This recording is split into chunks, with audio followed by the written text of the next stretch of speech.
Hello to you, whoever is watching this. You know who I am. I'm Profe Cal, your favorite English teacher, and I feel honored today to have Sam Miller in front of me. If you're from Colombia, you might already know Sam. He's been in Colombia, I think, since 2010. We're going to talk a little bit about his story, but yeah, he knows more about Colombia than I do, that's for sure. So I'm glad that he's here. We're going to be speaking in English because people always ask for more content in English and to hear real English speakers. And of course, Sam is a native English speaker, so we'll be speaking in English the whole time. Oh, and I think his internet's a little bad, so we'll see if it comes back.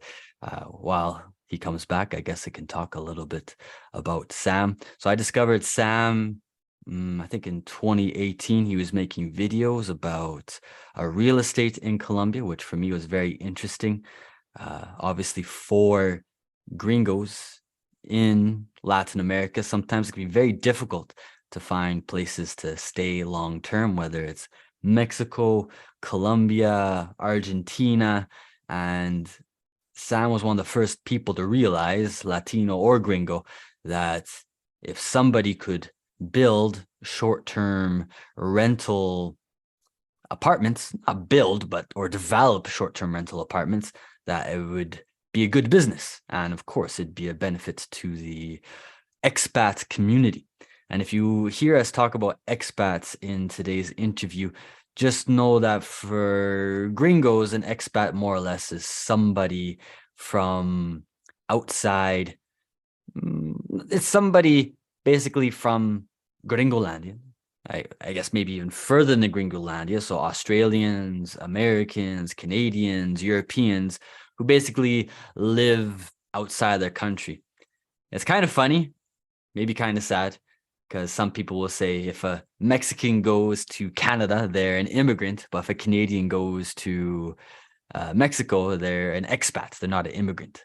So some people say it's kind of an unfair label that for other people that move to Gringolandia, they're immigrants, but when gringos do the same thing, they go to another country, they're not immigrants, they're expats.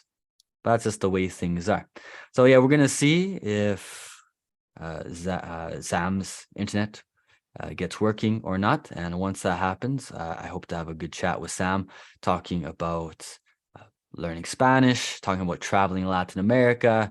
And of course, he has tons of experience in Colombia. So we'll be talking lots about Colombia, a country that we both love a lot. So yeah, Sam, welcome to this Profe Cal interview. I'll let you introduce yourself a little bit because your journey is very unique. So tell us a little bit about yourself so we have a good idea of who you are.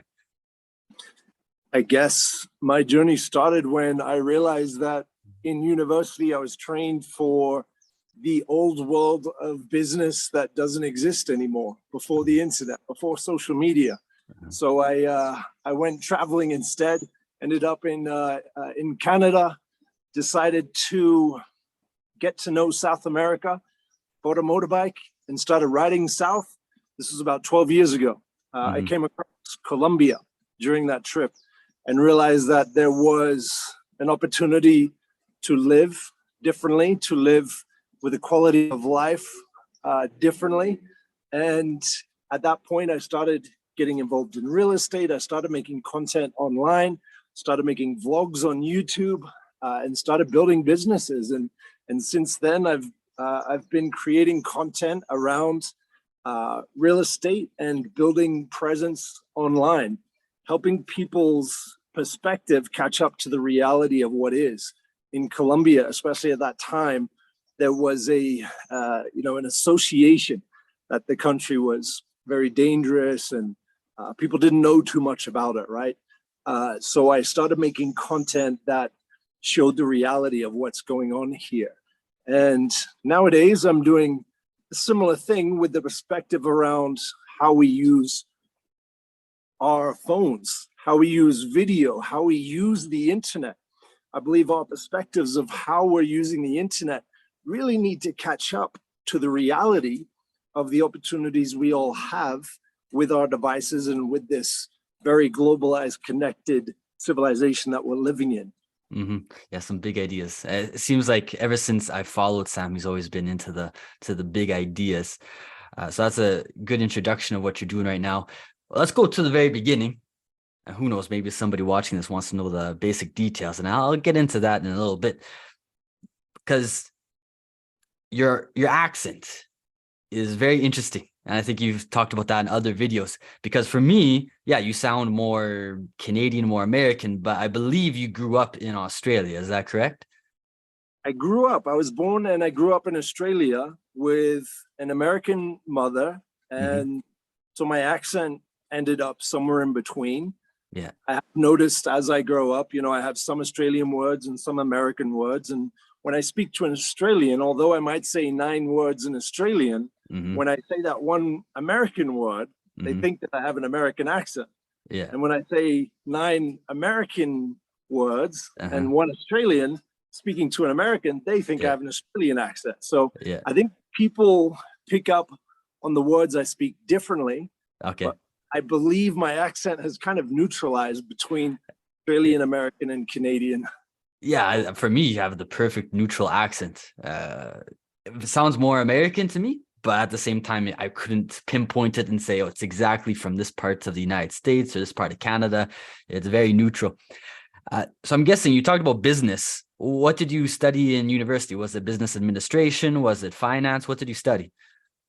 I studied in 2002 a brand new degree which they put together, which was called Integrated Marketing Communications. And Oh, they fancy. realized, the marketing department, the advertising department, and the public relations department Okay. need to start working together.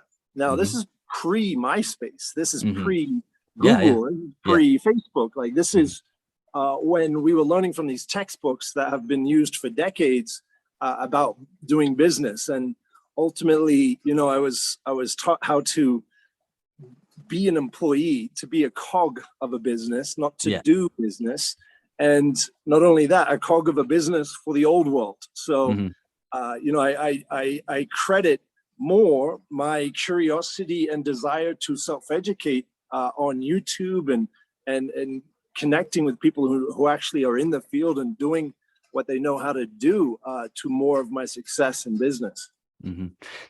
Now, a lot of gringos are doing what you're doing now. In a way, you're a bit of a pioneer. You're one of the first people to do it, especially in Latin America.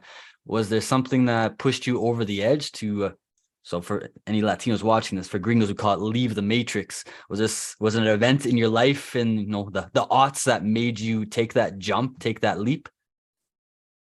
When I graduated university and went into a corporate government job. Well, it was a government job, but it was the most typical office job you could imagine: Mm. phones, emails, faxes.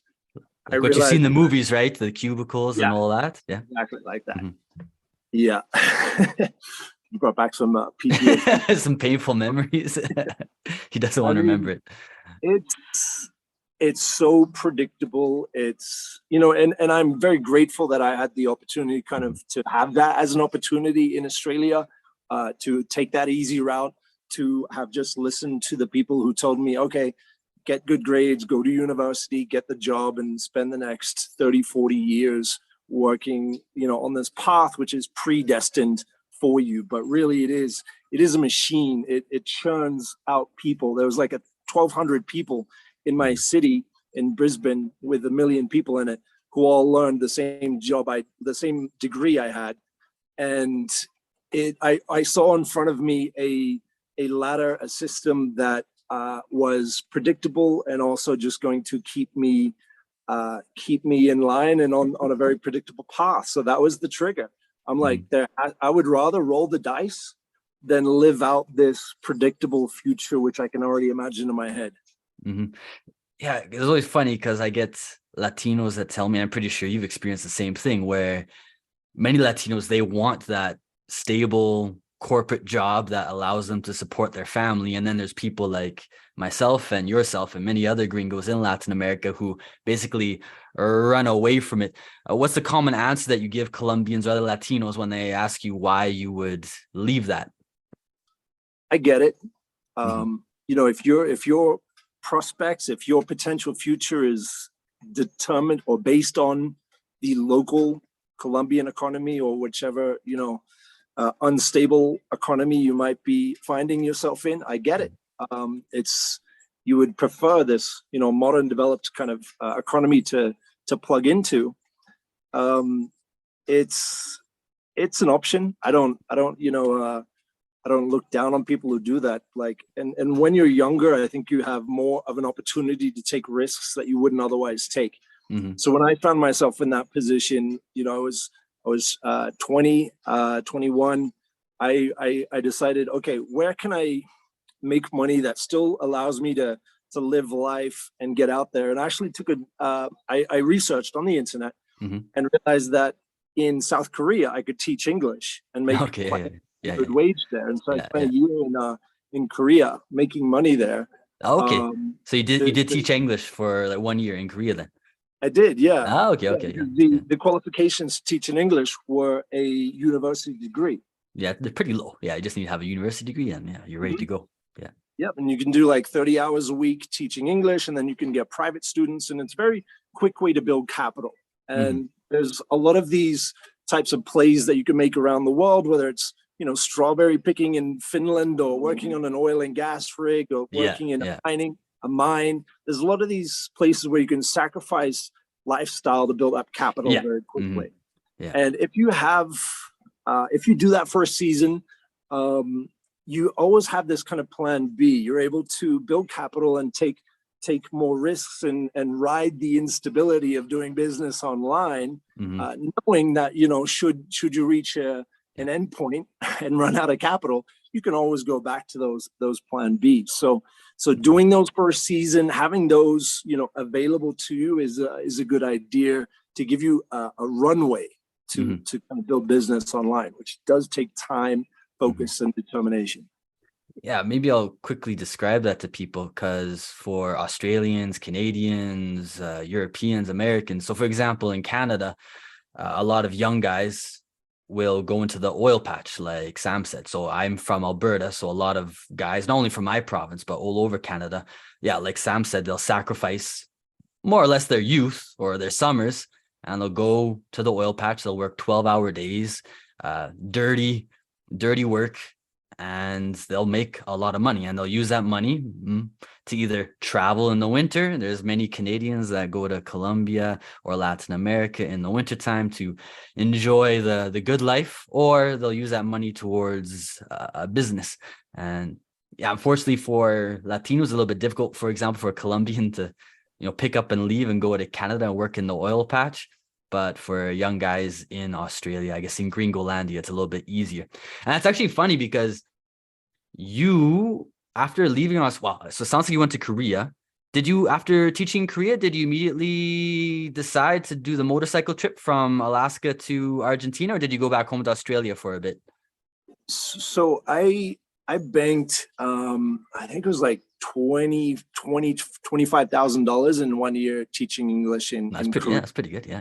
Yeah, and like if you stay there longer, you can do more. But I kind of glimpsed that. I experienced that culture and wanted to move on. I wanted to have a bit of fun. I'm still in my young 20s at that point, and I went to Whistler, which is a snowboarding and ski mountain near Vancouver in Canada. And I spent the winter there, and I got a job working on the mountain. And that one was a lower paying job, but it gave me the lifestyle. I believe it was one of the best jobs in the world. I was doing custom questionnaires with people on the lift and then snowboarding back down to do it again. So I was getting paid to snowboard. And it was fun. Whistler is a great adult playground. And I ended up staying for the summer because they convert the mountains into mountain biking. Yeah, it's true. And they have cross-country mountain bike. So I stayed there for a summer, and then a winter and a summer. I'm like, okay, no, I gotta get back to the real world. I gotta, go out and build. And that's when I decided to do a motorbike trip through South America on the way back to Australia. Okay. Yeah. So I studied at the University of British Columbia in Vancouver, and I went to Whistler once. And yeah, obviously it was very famous in Vancouver, Whistler, about these Australian ski bumps. So everybody would talk about all the workers at the Whistler ski resorts were always these young Australians who, they would work during the day on the ski lifts, and then at night it was a party, drinking a lot. And I think I don't know how it worked. Was there was like dormitories for you guys? Like, I think kind of like a hostel type living conditions. So there's benefits to working for the mountain, and you get, your mountain housing, and they're actually kind of up the hill a little bit. So I actually got to snowboard to work. No, Um, okay, yeah, yeah. a lot of the harder jobs are just standing, running the lifts, and you're just kind of standing in the cold. Yeah, I saw Uh, those guys, yeah. yeah, because of a little bit of negotiations, I ended up in the marketing department Mhm. doing these surveys, and I believe it was one of the better jobs, but still Yeah. getting paid $12 an hour. Hmm. Although, that time I really enjoyed it because I was living like a millionaire, but Yeah. getting paid a lower wage job. Hmm. Yeah, because I think if you're not working that job, it's pretty hard to live in Whistler. It's definitely I guess a rich man's paradise. So not easy if you're I not learned making a good the value wage. of real estate when I was Yeah, living yeah, in there. Whistler. Oh It's yeah, for funny. sure. Vancouver. Yeah. Yeah, all of these experiences, whether Hmm. it was teaching English and Hmm. and presenting and coming up with lesson plans and Hmm. communication and education, and then the Whistler, the customer service, and just seeing this kind of millionaire lifestyle, and the real estate. I ended up working in a paint shop. All of these experiences, Hmm. although you're trading time for money, which isn't the end goal. We don't want to spend our Hmm. lives trading time for money, 1 hour of work for Hmm. 1 hour of pay. Yeah. That is an eternal treadmill that Yeah. does not give us freedom of time or Hmm. location. So getting off that treadmill is important, but Hmm. to get off it, we do have Hmm. to make sacrifices Yeah. sometimes. And when you are on that treadmill, it's important, I think, to keep two things in mind that you want to always be building, and that will be the skills that you're developing as you're on that job, whether it's communication, the task, whatever it may be, whatever skills you're building that can be applied to future endeavors, uh, and the Hmm. relationships you make. So I think keeping those two things in mind, no matter what grind you're doing, Hmm.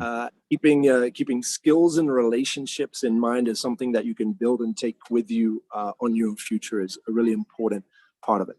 Yeah, yeah, for sure. Yeah, you just keep on stacking on top of each other, those skills. Yeah, I remember working at restaurants, restaurants in Vancouver, and yeah, sometimes it surprises you what you learn in those places. Just relationships with people, and I learned how to dice an onion. And I was like, oh wow, like, this is a skill that might be useful in the future, even though it doesn't make you lots of money, but it was still an interesting skill to learn how to dice an onion correctly. Uh, Now going back to that motorcycle trip, sometimes Latinos think it's weird, but I haven't done it, but it's kind of like a gringo dream, I guess, to ride a motorcycle, either across Canada, United States, or across the Americas, or even through Europe. For whatever reason, I don't know why, just gringos love doing that type of stuff. Uh, yeah, what made you want to do the motorcycle trip? I think it's a desire for freedom. Yeah, for Um, sure. For me, that's why I want to do too. Is just I like the feeling of the air in the hair and just that freedom to go anywhere you want.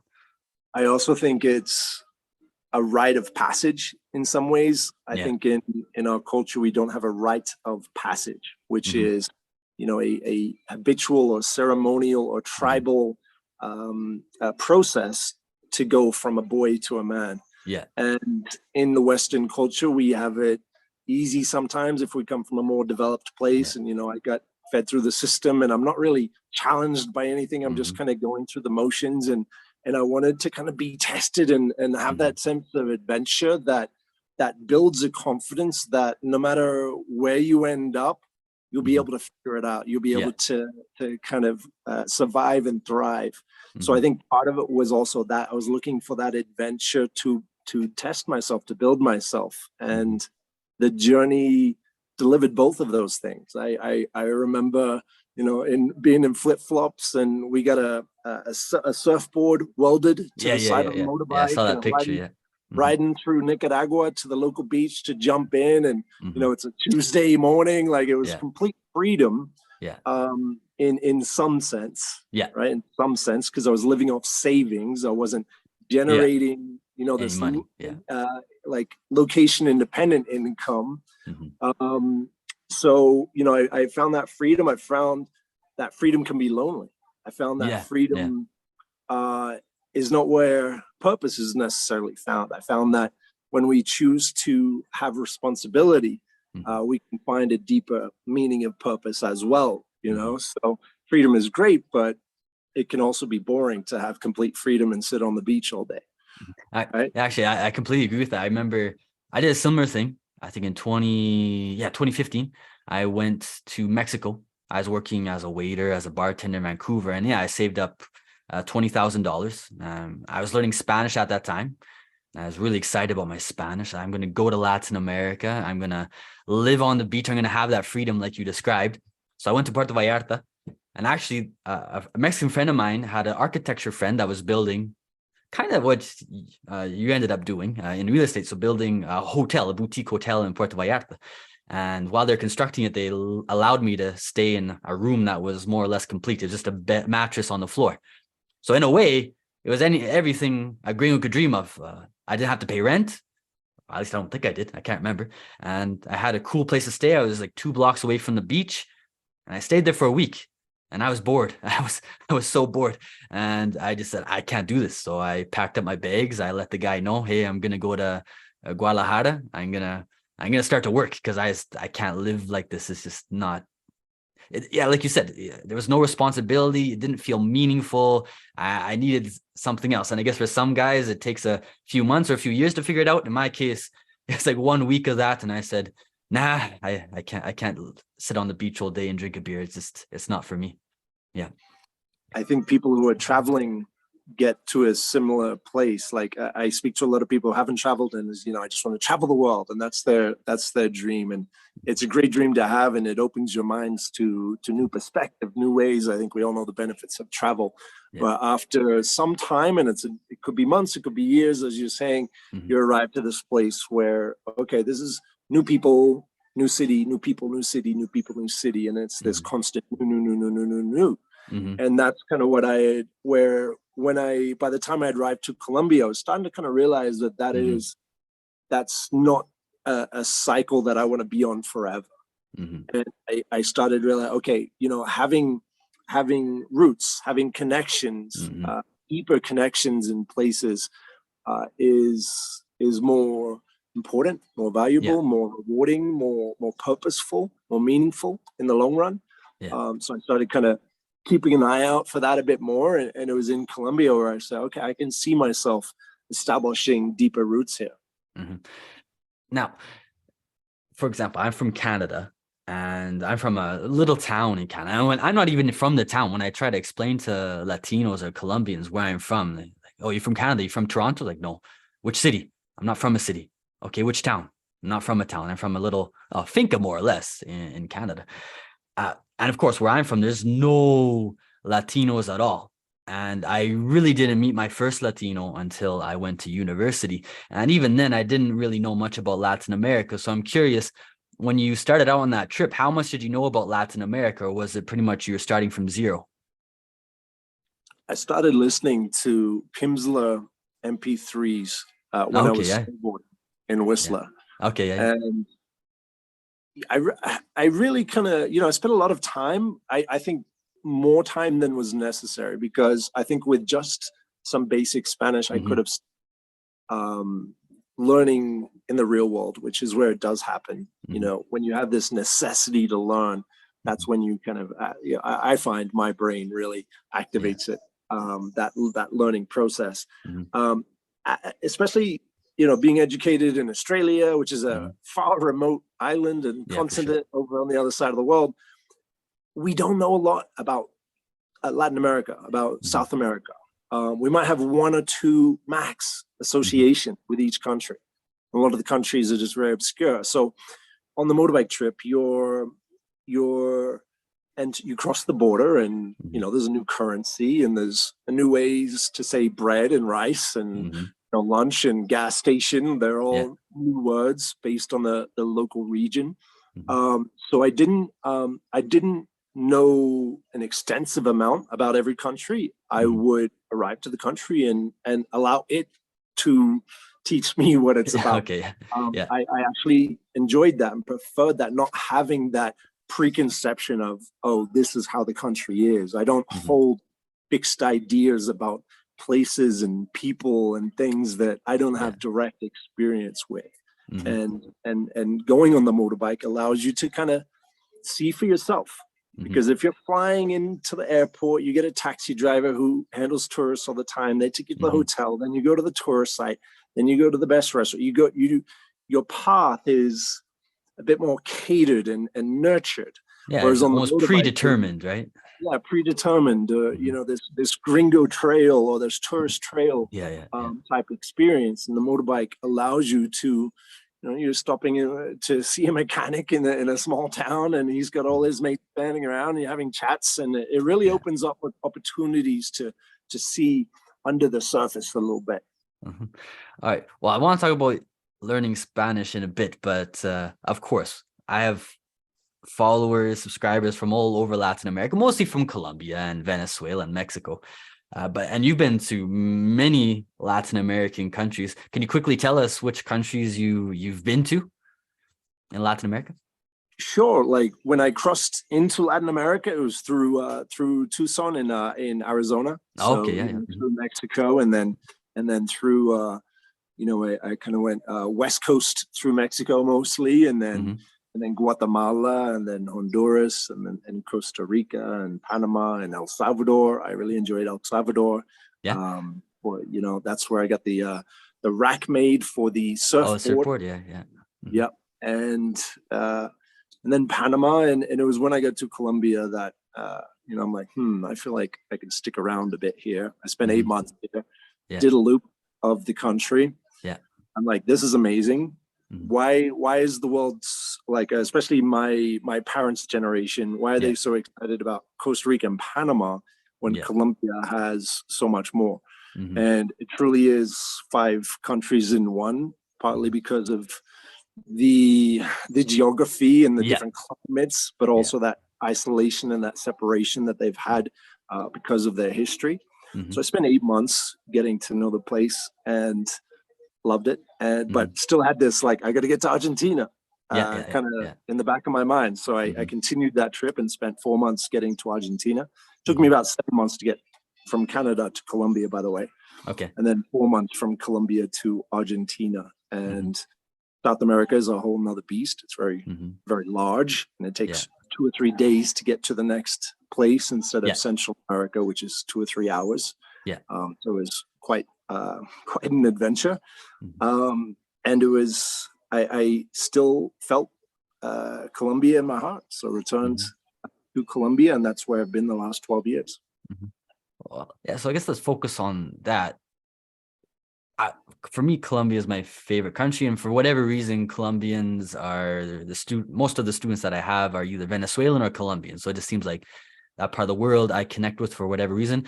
And you won't believe this, Sam, but I just discovered Colombian Christmas music, and it's some of the best music I've ever heard. I'm surprised that no Colombian ever showed it to me. But in your case, I guess in your own words, what is it about Colombia that attracts somebody like you? Every day is unpredictable. Mhm. Anything can happen. That's For true. me, That's that true. was Yeah, nice. yeah, yeah, yeah. Um, there's a resourcefulness here, which creates an unpredictability, which creates more resourcefulness, which creates more unpredictability. I believe Yeah. that is the magical realism loop that No, yeah, elevates that makes the sense. life Yeah, yeah, here for sure. Yeah. to a whole Mhm, nother wavelength. And mhm, the history and the family warmth, mhm, I think, just amplifies life here mhm. into the present moment. People live in the moment. People Yeah. are about, you know, like we were discussing, the Colombian dream is going to a finca with people that we Mhm, care about and having great times, being present with mhm. those people. And that's a really special dream, and it's a very special place to live that, considering the beautiful nature that is Colombia. Yeah, yeah, for sure. Yeah, the countryside in Colombia, because I've lived mostly in cities, but sometimes you go outside the cities, and well, you've seen lots of the countryside in Colombia because you got your motorbike. But yeah, just the Colombian countryside, just incredible. The views, whether it's in the Eje Cafetero or it's outside of Bogota or outside Medellin, it's it's just incredible. And I like what you said about it's like 5 countries in one. I totally agree with that. Like I never heard other people say it, but whenever Colombians ask me, it's just, it's like 5 countries in one, because you got the Caleños, you got the Costeños, you got the, I guess, Cachacos, Bogotanos, you got the Paisas. And even 5 is maybe not enough, because then you got like the Llaneros. You got so many different types of people in Colombia, and each one has their preferences for music, preferences for dances, preferences for food. And yeah, you can experience so many different cultures in one country. And you really liked Bogota, it seems. Oh, actually, if you're going to say something, go ahead, and then we'll talk about Bogota. In 2010, when I got here, Yeah. It was very expensive to fly domestically. Oh, really? Yeah, because for me, that's one good thing about Colombia is that it's pretty cheap to fly domestically in between the cities. Yeah, At least for me. Now it is. Now it is. It used to be 400,000 or 500,000 pesos. I remember at the time to fly Bogota to Medellin, and so it was like there was that, and then to drive, you're talking 10, 12 hours across windy mountain roads. So geographic, and then you also had headlines where there were, the violence and the kidnappings and stories from buses being hijacked and all these types of things that created a lot of fear that prevented a lot of locals from traveling and those routes. So, and then imagine Colombia pre-internet. So the pre-2000 Colombia was really isolated in a lot of ways, because you really had to go on a proper adventure to Cartagena. Like it was quite a different scene.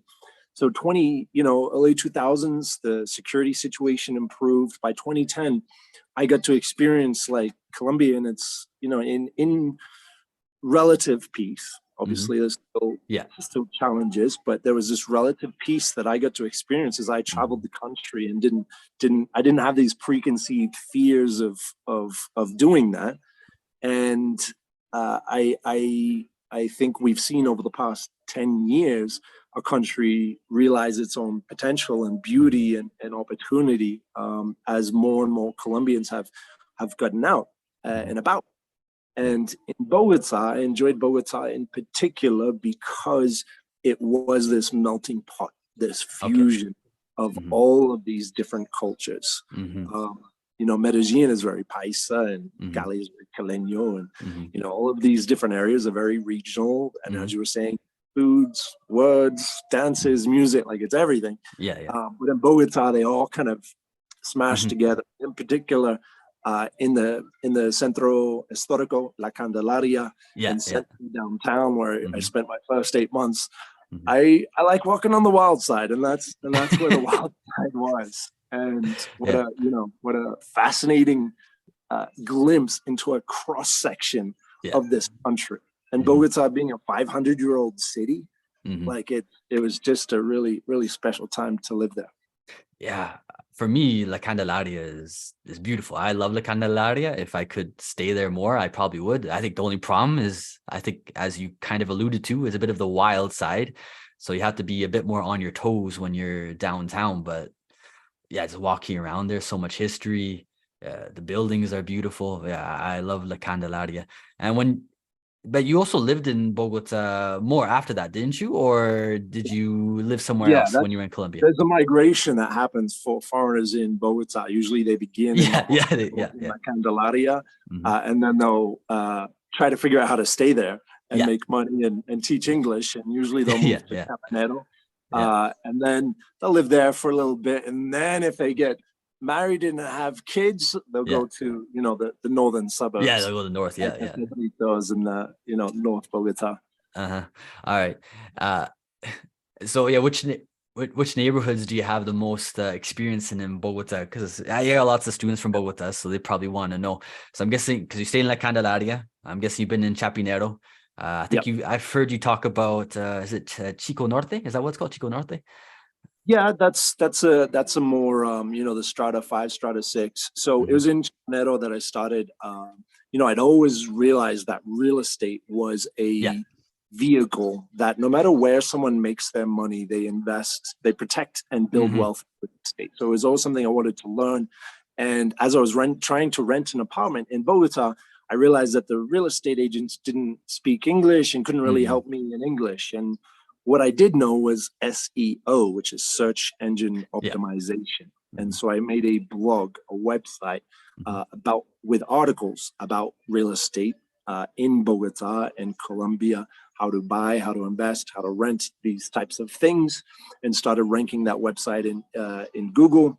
And so the Chapinero location for me was my favorite because it was and still is like an underdeveloped part of the city that just because of its location, it's inevitable that you see growth there. And we've seen this happen in different cities around the world. And when you travel, you realize, okay, those are some of those things that you're picking up that you don't know are going to benefit you in the future. When you realize, okay, you're seeing how cultures and cities and people evolve together and how we live together. And so I picked Chapinero Central and Chapinero Alto as kind of the places that I think we're most going to see the growth. And that was like 2012, 2013.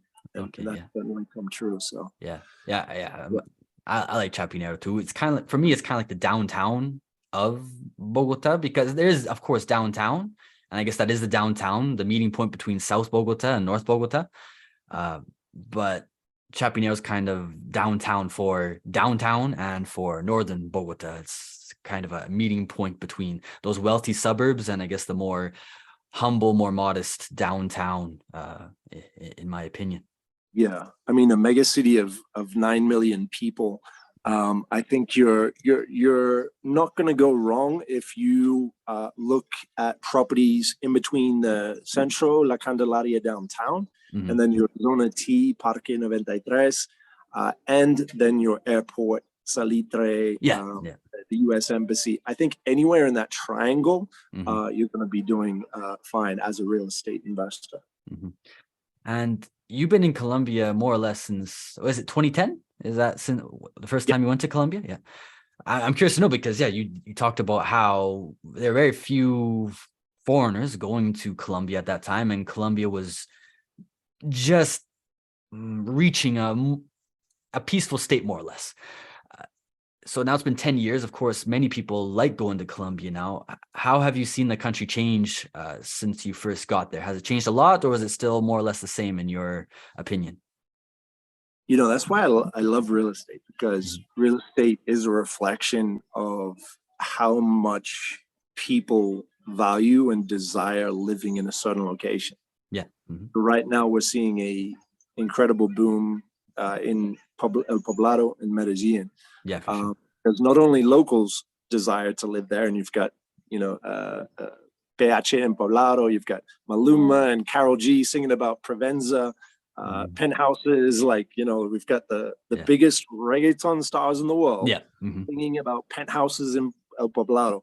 So it's becoming a very desirable location, and where we desire to live, the prices increase, the real estate prices increase, and this is kind of touching on gentrification, but it is, I think, a byproduct of people realizing the value of the location in which they live. And we've certainly seen that all over the place. I think in 2010, there was a humility, and I was getting a lot of questions from locals. Why are you in Colombia? Why do you like Colombia? They're like, are you crazy? Why do you like Colombia? Because they have the recent history, and they, so, how is that visibly, how is that tangibly shown in the last 10 years? It's through the restaurants, it's the nightlife, the lifestyles, the investments in the parks. Like, you see it in the real estate as people are, traveling the world and coming back and investing in their cities and in their properties, and developing hotels and different tourist activities and restaurants. And so I guess that's been the most kind of visible part of this transformation that Colombia's been through. Yeah, so it almost sounds like Colombia's getting more confidence in itself, whereas 10 years ago, well, a common thing that I've heard from Colombians and lots of Latinos, but lots of Colombians like, oh, soy de un país de mierda, just like I'm from a shitty country. And It's okay. Well, yeah, like there's the shitty aspects, of course, but at the same time, there's tons to be positive about. So it seems like you're describing how more and more Colombians are getting more and more confidence in their country, about the beauty of their country, the beauty of their culture.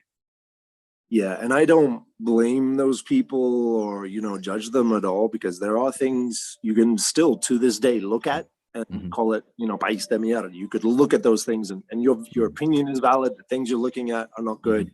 Yeah, But where attention goes, energy flows, yeah. and money is energy, and so, by uh, understanding what is, by not giving as much value as we do to these educational systems, which are designed to feed us into economies which are strangleholded, Hmm.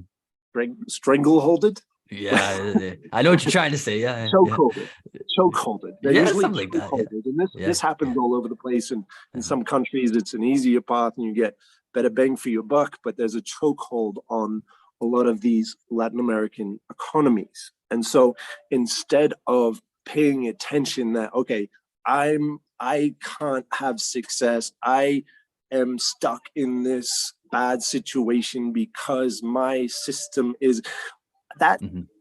victim perspective Yeah. Hmm. prevents you from paying attention to new opportunities. Like if Hmm. you're in a small town with an English teacher who can barely Yeah, speak a few words of English, yeah. why aren't you going on YouTube and Mhm. learning from the English teachers who are the Yeah. best in the world, because they're creating value and putting it out there? Why, Mhm. like, these tools are available. We Yeah. are holding them in our hands. I know Mhm. every small town I go into, no matter how underdeveloped the town is, everyone has a smartphone right now. You Yeah, can yeah, play a video and upgrade yourself by yeah. upgrading your attention.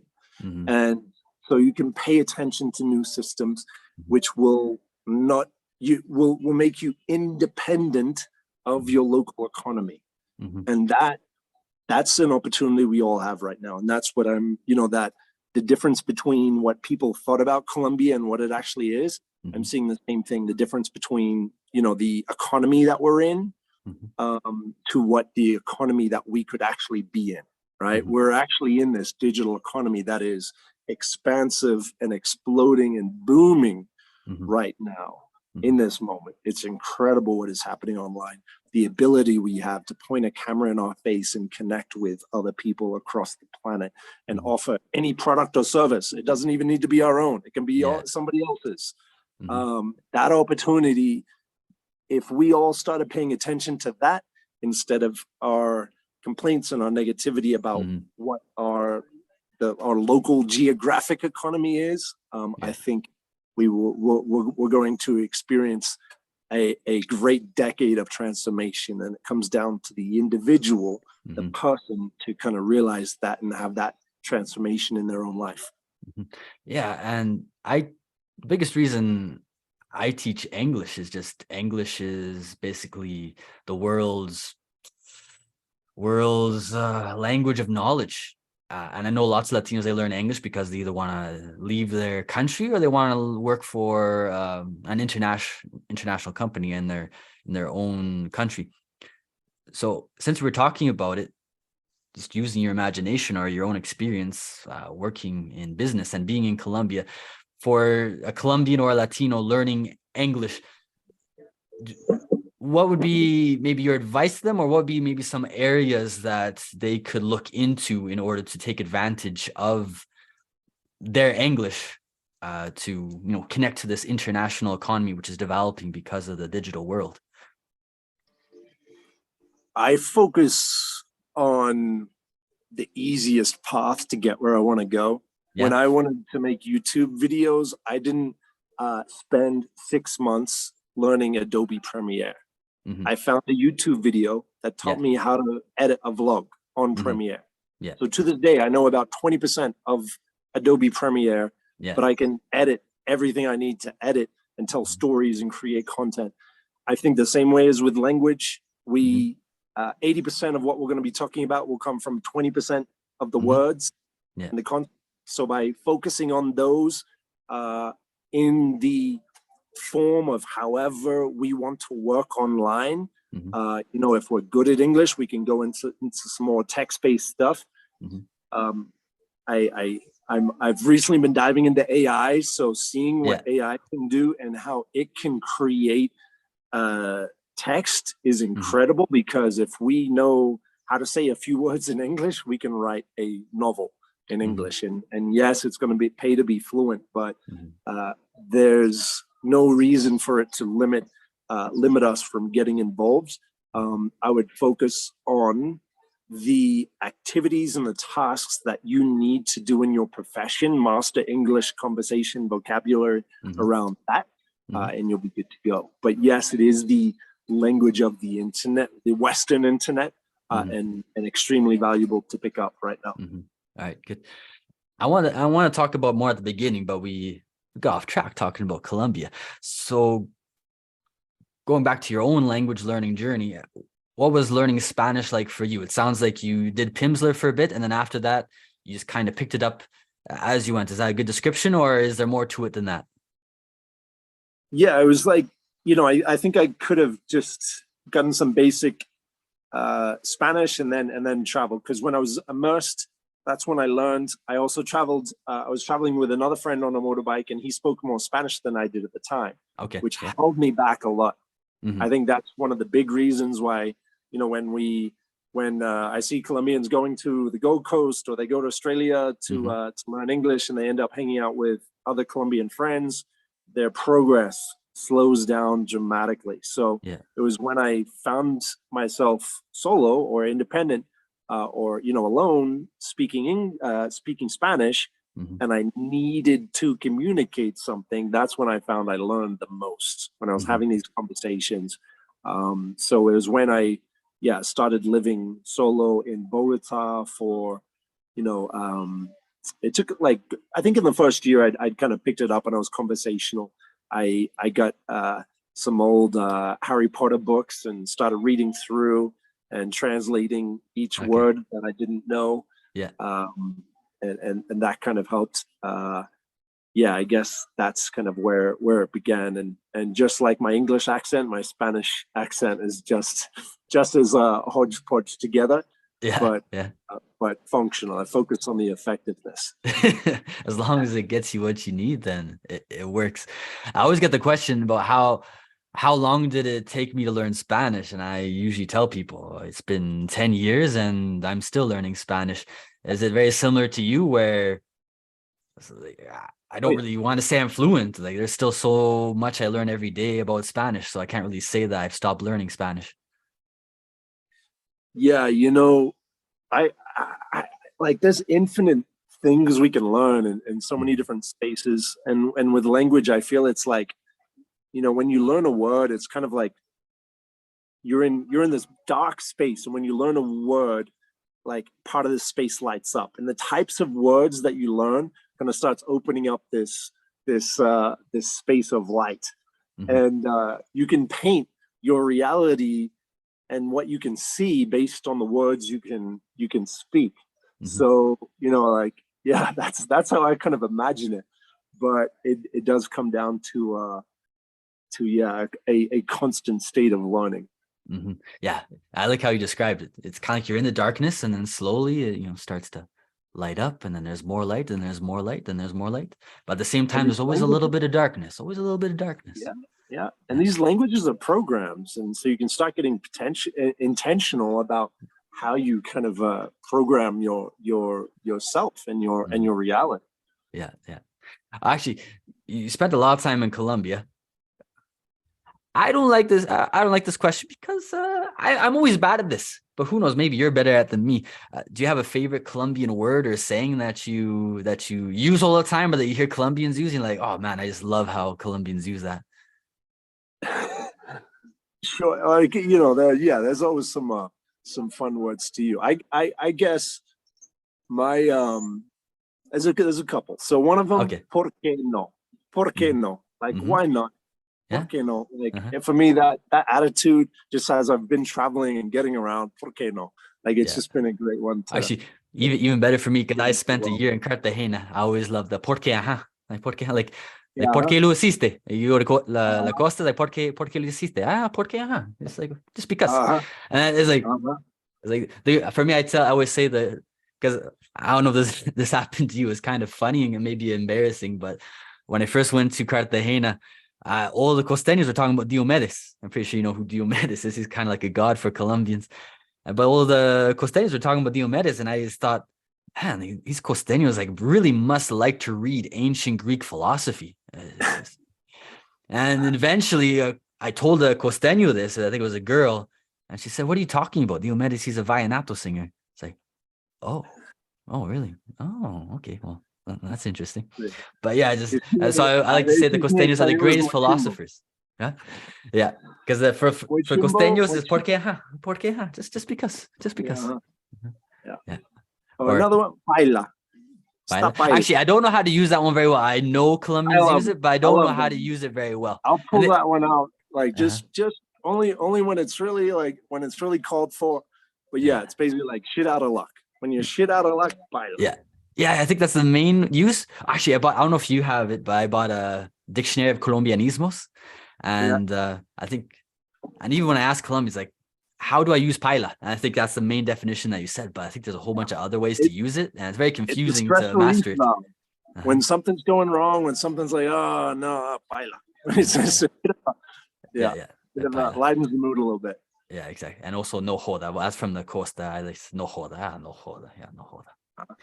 All right. Maybe the last topic I want to talk to you about is about relationships, because I make a lot of videos helping Latinas, because gringos were very confusing men for Latinas. They get so frustrated. It's just like, I just don't understand these men. So I got almost 100 videos now just explaining all the situations, why we think the way we think. And I think, of course, we're not the same person, but you seem to be a hardworking gringo man. And that seems to be the thing that frustrates Latinas the most, especially in Colombia, is like, he always tells me that he's busy with work, and I just don't believe him, because I think he's lying to me. I think he's, cheating on me. And many times I don't believe that. I don't know. Many gringos like responsibility. They like to be working. Maybe first, what has your experience been like being with Latinas? Has it been difficult? Has it been easy? What are some of the culture shocks you've had going out with them? Sure. Yeah, there's a lot to unpack. It's a whole nother interview talking about this. Yeah. I think the Western male has been conditioned in various ways, and I think our perspectives are evolving. I think a lot of Western men have been, they've kind of witnessed the Western women be led towards becoming very independent, to embrace their masculine in some ways, to become, girl bosses, and that type of movement that has risen. Yeah. So many Western men have this expectation that women are like that. And I feel like in Latin America, we haven't seen that movement in women as much. It's definitely there, and it's in different places, but more commonly, the Latin woman embraces her femininity and has the expectation of the masculine from the man, and so that difference of expectation and perspective, I think, causes a lot of those issues.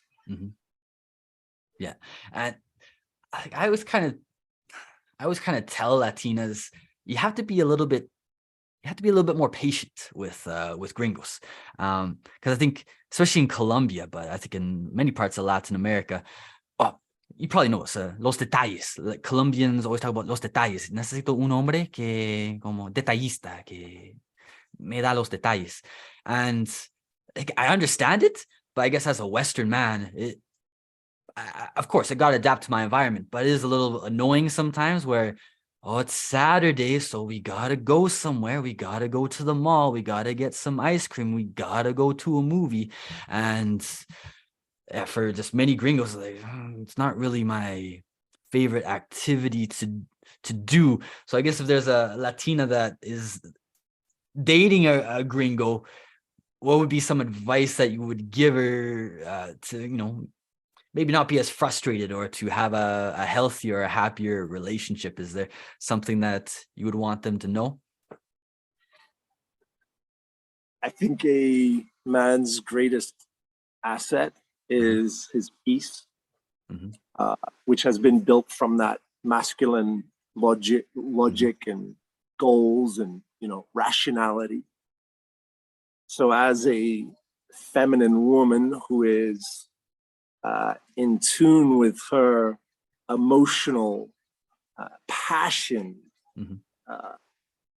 she may have these emotional rides of Yeah. what she's feeling in that moment. Mhm. Because I feel like in Latin culture there is this rawness and realness to Yeah. what emotions are being felt, Mhm. whereas in Western culture that is suppressed and Mhm. and lowered in a lot of ways. Mhm. So the Latin roller coaster of emotion Yeah. can be a lot for a man's peace. Mhm. In terms of advice for women in a relationship like that, I would recommend awareness, sensitivity, uh, collaboration Yeah. in that Yeah. to support him on his endeavors, Mhm. to separate your current emotion from who you are Mhm. and choose in the moment whether that reaction, that emotion Mhm. is most beneficial for your emotional state and for the emotional state of the relationship.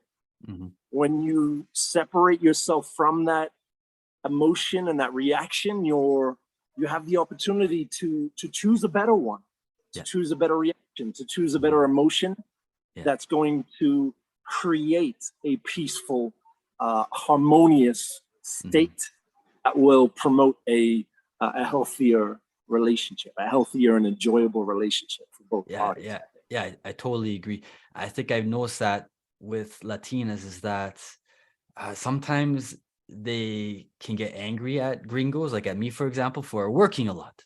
And in a way, once a Latina starts to do that, starts to complain about the work, for me, and maybe it's the same in your case or with other gringos, is kind of starts to turn me off, because for me, it gives me so much fulfillment, the responsibility, the building towards something.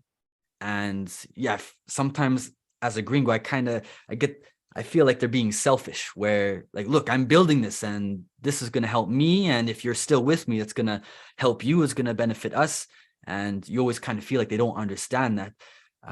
So I think, like you said, try to be supportive, because as a gringo, it kind of feels sometimes selfish when, like, you're working too much, you work too much, you got to think about me more. And yeah, it just gets annoying sometimes. A passionate woman Mhm. enjoys and values the attention of a high value man.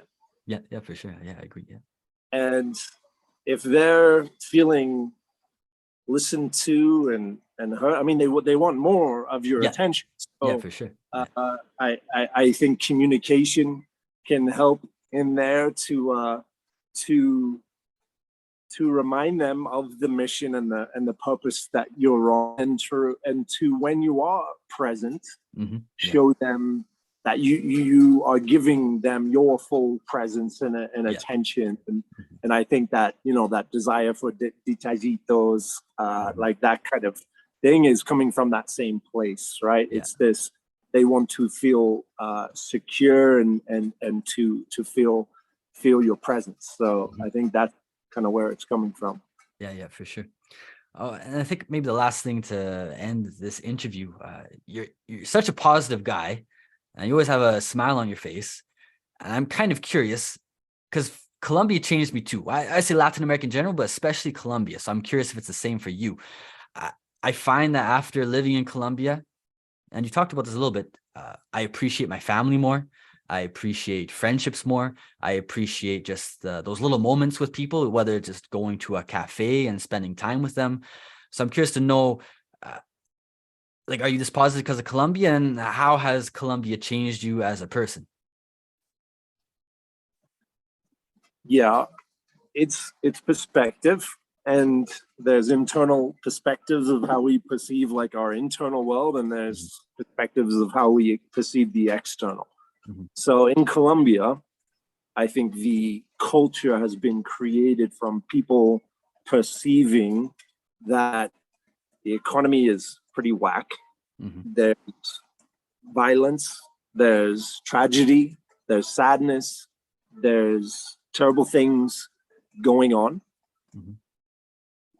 And that has created this, bringing the attention, the Colombian perspective to what there is, to what is. And that is, well, what is there? Well, there's family, there's things, you know, there's arepas, there's food we can make together, there's a finca we can go to and just be in the moment and enjoy this. And that perspective really, I think, is about creating a really positive enjoyment of the present. And that has certainly been beneficial to the way I kind of perceive life and the priorities that I have, because many of the Western cultures that we might know are much more focused on the hustle, on the money, on the things, on the materials, and it's much more independent. And we've seen people kind of get lost and depressed in that. And we know that that meaning, that connection is the most important thing we could be doing, the connection of loved ones around us. So there's that, and just the internal perspective of knowing that if you are, you know, making steps in the right direction, that's all you can really do. Sometimes you win, sometimes you lose, but either way, you're making the steps. And I think I derive a lot of positivity from taking steps, not being limited by you know, the way that I was told to do it, the systems that I come from, the way that I was educated or told to do things. I'm just being open-minded and embracing the future as it is. And that's as much as you can kind of do as we figure all of this out together, I think. Yeah, for sure. I think Colombia taught me to enjoy the present a lot more and not be so caught up in the future. I totally agree. Which actually doesn't exist. Yeah. To end this, can I give you some quick hitters just about preferences about Colombian stuff? Do it. Okay. Actually, I don't have nothing written down. I was like, oh, this would be good. I'm pretty sure Colombians would like this. First one, favorite Colombian food? El cayeye. I should never heard about. What is that? A lot of Colombians haven't heard of this. It's kind of a modification of mofongo from Puerto Rico. It's basically so I've had the best El cayeye in Santa Marta. It's green plantain mixed with cheese. Like a puree de plantain, like a mashed plantain with cheese, and they can put in some chicharron or some pollo or some camarones. So there's that. I love that. In Ecuador, they have it, but they call it bolon, and it's like a ball. And I think Dominican Republic, they have it too. I can't remember what it's called, but yeah, so it's kind of just like pureed. They add cheese, chicharron to it. Yeah, it's delicious. Yeah. Around the Caribbean, there's some different variations of that. Yeah. Otherwise, you know, I like the bandeja paisa for the size. I like like for me, the bandeja paisa is not delicious, but it's big. Yeah, ajiaco is good. Yeah, for sure. Or just una picada con la familia. Okay, yeah. All right. Now, for me, the best thing about Colombia is the juices. So, what's your favorite Colombian juice? Jugo de maracuja. I'm liking a soda saborizada. I think I kind of found that pretty early on. That was a good one. Soda with maracuja, little bit of sugar on the rim. That's the way to go. So Oh, so is it maracuya? So en agua, right? I'm guessing en agua. I heard somebody say Agua, it, agua con maracuya tastes gas. good en leche, but I've never tried it in leche. I'm not too sure if that's good or not. Oh, so con hielo, and then Uh-huh. agua con gas, Uh-huh. and then maracuya. Puedes abrir una Yeah. maracuya con los Uh-huh. como semillas del maracuya Uh-huh. y the rim Yeah. of glass, Uh-huh. some sugar, and you're good Uh-huh. to go. Like Yeah. a soda saborizada de maracuja Uh-huh. michelada. Uh-huh. Oh, I never tried it. Okay, I'll have to try that next time I'm in Colombia. Favorite city in Colombia? City, Uh-huh. Bogota. It's got to be Bogota. Bogota. Yeah. I like Bogota too. Favorite Colombian music genre? So yeah, cumbia, salsa, salsa choque, reggaeton from Medellin. Favorite Colombia. I'd have to go to reggaeton just for its Reggaeton, yeah. impact on the world. It's Yeah. teaching the world how to dance. I think we don't Yeah. have enough dance in our culture, and the Very true. dance in Very true. Colombia is so important to be in that moment. It's a symptom of living in the moment is dance. Yeah. Greatest way to enjoy the current moment is to dance. And reggaeton I have a special affection for because it is one of the easier ways of dancing in Colombia. Right? It's a very good way to get started. I'll just like move my hips, and Colombians be like, "Oh, you know how to dance reggaeton?" And it's like it's not that difficult. You just got to move your hips a little bit. But for whatever reason, they're always impressed that a gringo knows how to move his hips a little bit. I guess. And what's the best dance that you can dance? I mean, is it reggaeton, or is there a surprise dance that you dance really well? Hey, like I can. Yo me defiendo. Like if we're doing merengue, if we're doing salsa, I mean salsa is probably my punto débil, like my weak spot. Your weak spot, But yeah, whatever's going. Yeah, you're down. Yeah, from the Llanos. Yeah, actually, I never danced that one. All right. Oh, actually, before I let you go, I have to ask you about this because you are a motorbike expert. And well, actually, I did Yahe in Colombia in July, and it wasn't spectacular. I didn't have any like super eye-opening moments, but I remember driving back to Bogota and I saw a motorcycle, and just my mind said I gotta get a motorcycle. My dad has a motorcycle. He's driven around Canada, United States. And obviously when I'm in Colombia, I tell Colombianas, like, I want to get a motorcycle. They just look at me like I'm crazy. It's like, what? That's dangerous. So any advice for a gringo or a Colombian that wants to get a motorcycle? Is there something that we should know or about driving in Colombia to stay safe? Be in the moment. Bring your entire into the moment and go with the flow. Understanding that there is this flow. People will go where they want to go when they want to go. That's true. So let go of the lines and the rules. To kind of understand that. I like the KLR 650, which is what I did that trip on. I was gonna ask you like what, because I was researching and I was attracted to the Royal Enfield. They have one like trekking bike, and then there's also more like city bikes. I wasn't sure which motorbike would be good, but you traveled in Latin America a lot, so what would be a good motorbike for Latin America?